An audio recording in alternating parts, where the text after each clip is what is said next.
What's happening, Lake Tahoe? Finish your day off with me each and every evening for the Tahoe Tonight Show. That's right, I'll put you to bed 5, 8, and 11 o'clock every night. I might put you to bed, but our guests won't, especially this week's show. Come on, like this is tradition. This is what, you know. That's what John said. That's right, exactly. It's a traditional thing. It's not anything other than, but she took the loophole like you and Tara Bosch Offenbacher. It's all right, you can do that. No, it's fine. It's good stuff. It's good to see you back in here. And you're talking to me about the Tahoe Prosperity Center, which I had not heard of. Which is not good. We need to get our name out there. Yeah, I always say it in that context of it, the concept and the idea, and already some of the stuff you've done seems very progressive in our community. But I think to start, you should do the same thing that we just did during the commercial break. Kind of try to educate people on what the concept is for the Tahoe Prosperity Center.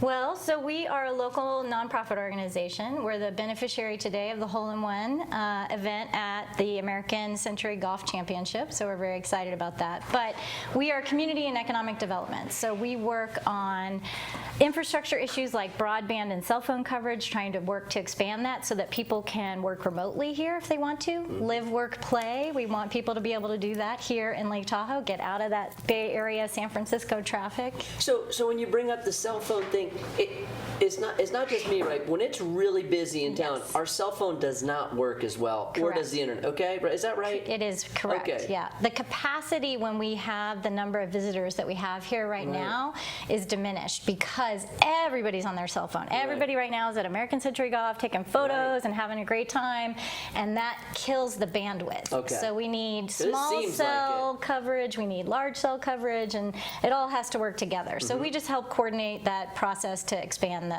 capacity so that we can all use our cell phones in the summer. Okay, I knew you were the right person to ask. And then I know another big one for you guys is what everybody's always referencing, affordable housing in Tahoe. Yeah, so one of the things that people may not be aware of is we have a lot of local workers who work in the tourism industry, and the tourism industry typically is lower wages and lower paid positions, and those folks struggle to find affordable housing for those types of positions. So the ski resort workers, to the folks renting the kayaks on the beach, to the folks cleaning all the hotel rooms and working in that industry. We want to make sure that we have nice, sustainable, healthy housing for all of our local workers. And you guys have done some of that already with the college, is that right? The Lake Tahoe Community College? Correct, and we work with a lot of partners in the community, but we do work with the Lake Tahoe Community College. We helped coordinate a program with them this year that they signed into a master lease agreement, so students will have housing this September, which is awesome.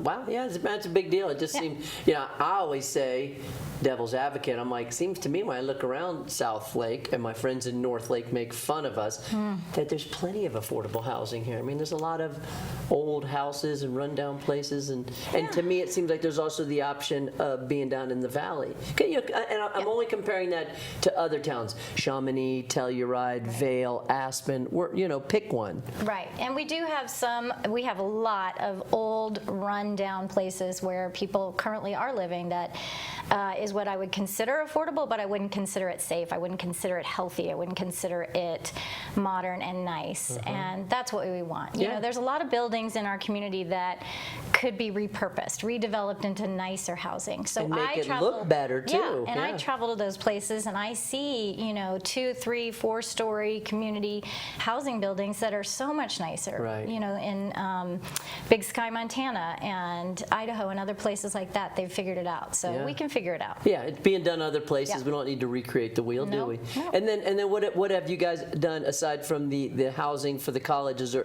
any other projects that you guys have completed or started already? Yeah, so the Alert Tahoe camera system is an early detection system that gives firefighters the information to get out to where the smoke is detected on the cameras. There's 11 cameras all around the Lake Tahoe region, and 56 fires have been stopped by the firefighters because they got that early information before the fires reached 1 acre in size. Yeah, and I think those are the same cameras we use here with some of our live images on the TV 4K? show. Yeah. So it's cool. We're using them just to show. It just protects our community. As you know, people that have a second home up here, anybody from out of the area has a second home. What do they call it? A cabin, right? They call it a cabin. and what's in Tahoe. Yeah, it's just these houses on the lake, our cabin. Right. But there's so many trees over all the houses. Yeah. You can't see. You wake up in the morning, you're like, I don't know, is it sunny out?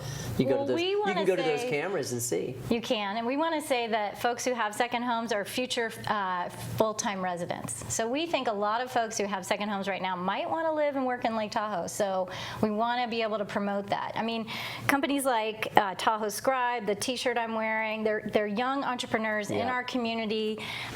You know, Parker Alexander here with Tahoe Heartbeat, you know, is again a local guy who's built a business, and more people that can live, work, and play in this beautiful environment and enjoy the amenities that we have in our community and make a living at it. That's what Tahoe Prosperity Center wants to promote. More people, like I always say, making Tahoe better. You're certainly one of them. Heidi Hill-Drum. It's called Tahoe Prosperity Center. Check out the website, and we'll be back with your forecast.